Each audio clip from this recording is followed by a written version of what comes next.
The Monetary Policy Committee decided unanimously to keep the policy repo rate unchanged at 6.5%.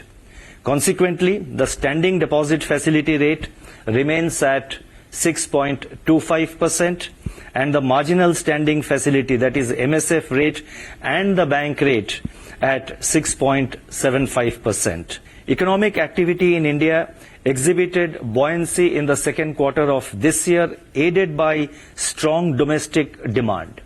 GDP growth, as you would know, posted a robust growth of 7.6% in the second quarter of this year, that is 2023-24, driven largely by investment and government consumption.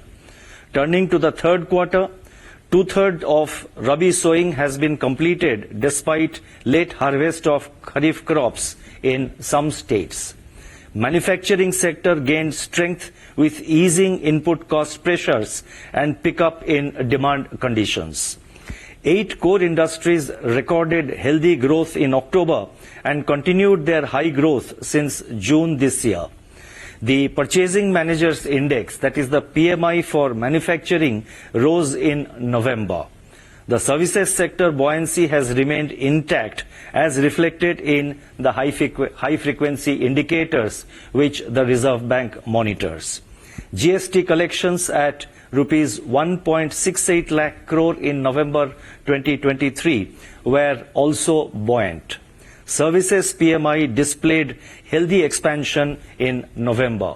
Real GDP growth for the current year, that is 2023-24, is projected at 7%. I repeat, real GDP growth is projected at 7% for the current year, with the third quarter at 6.5% and the fourth quarter at 6%.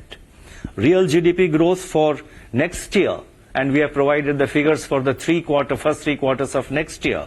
So real GDP growth for the first quarter of 24-25 is projected at 6.7%, for Q2 at 6.5%, and Q3 at 6.4%.